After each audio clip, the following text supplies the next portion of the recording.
Hi friends, today நம்ம என்ன topic discuss பண்ண போகிறோம் அப்படிங்கிறது ஆல்ரெடி உங்களுக்கு தெரிஞ்சிருக்கும். ஸோ வாங்க நம்ம டைரெக்டாக வந்து டாபிக்குள்ளே போயிடலாம்.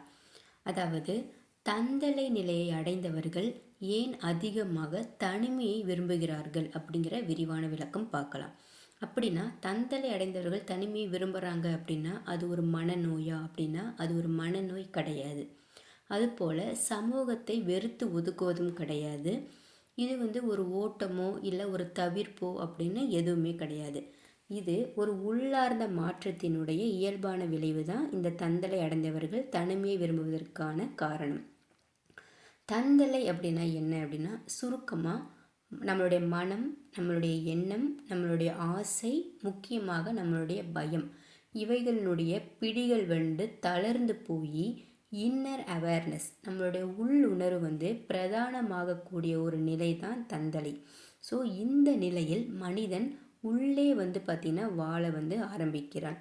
தந்தலை அடைந்தவர்களுக்கு ஏன் தனிமை இனிமையாகிறது அப்படின்னா வெளி சத்தம் உள்ளே குரலை அடக்கிவிடும்.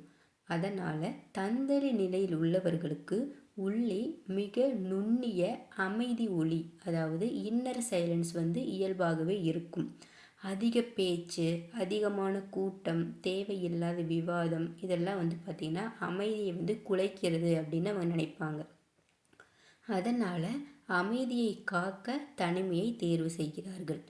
மனிதர்களின் உணர்ச்சிகளை அவர்கள் உணர்ந்து விடுகிறார்களா அப்படின்னு கேட்டால் இந்த நிலையில் பிறரினுடைய கோபம், பொறாமை, போலித்தனம், பயம், ஸோ இவை வார்த்தை இல்லாமலே அவர்கள் வந்து உணர்ந்து விடுவார்கள்.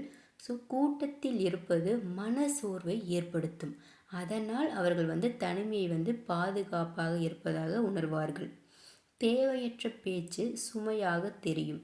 தந்தலை ஒருவர் அடைந்த பின்பு இதெல்லாம் பேச வேண்டுமா என்ற உணர்வு வரும். வெறும் காலம் கழிக்கும் உரையாடல்கள் அவர்களுக்கு பிடிக்காது.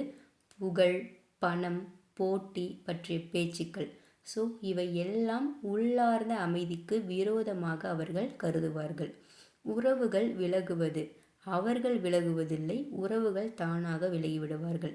அதாவது முக்கிய உண்மை, தந்தலை அடைந்தவர்கள் மனிதர்களை விட்டு விலகவில்லை, மனிதர்களின் நாடகங்கள் அவர்களிடமிருந்து விலகுகின்றன. ஸோ போலியான உறவுகள் தானாகவே கரையும், உண்மையான உறவுகள் அமைதியாக தொடரும். ஸோ தந்தலையில் இருக்கவர்கள் தனிமையை வந்து தனித்தன்மையாக உணர மாட்டார்கள். இது மிகவும் முக்கியமானது. ஸோ தனிமை அப்படிங்கிறது தனி மனத்தை வந்து குறிக்கவில்லை. தந்தலை நிலையில் தனிமை வந்து இருக்கிறது. ஆனால் தனி மனிதனுடைய வழி வந்து அவர்களுக்கு இருக்காது. ஏனெனில் அவர்கள் உள்ளே ஏற்கனவே வந்து பார்த்திங்கன்னா நிறைந்திருக்கிறார்கள். நான் என்கின்ற அகங்காரம் குறையும் போது அங்கே கூட்டம் தேவையில்லை. தந்தலை நிலை என்றாலே ஈகோ, அதாவது நான் என்கின்ற தளர்வு வந்துவிடும்.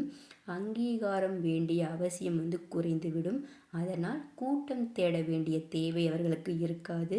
பாராட்டும் எதிர்ப்பும் இரண்டுமே அவர்களுக்கு சமமாகவே தெரியும். இது ஒரு பயங்கர நிலையா என்று கேள்வி கேட்டால் இல்லை, இது ஒரு உயர்ந்த இயல்பான நிலைதான். ஆனால் இதை புரிந்து கொள்ளாதவர்கள் நிறைய பேர் இருப்பாங்க. இவர் மாறிவிட்டார், இவர் அதிகமாக பேச மாட்டேங்கிறாரு, அந்த மாதிரிலாம் தப்பாக வந்து நினச்சிக்குவாங்க. ஸோ தந்தலை அடைந்தவர்களுக்கு தனிமை என்ன தருகிறது அப்படிங்கிற கேள்விக்கு பதில், தந்தலை அடைந்தவர்களுக்கு தனிமை தெளிவை தருகிறது, உண்மையான பார்வையை தருகின்றது, பயம் இல்லாத நிலையை தருகின்றது, தேவையற்ற ஆசைகளிலிருந்து விடுதலை தருகின்றது, இறைவன் மற்றும் உண்மை வந்து அருகில் இருப்பதை அவர்கள் உணர்வார்கள்.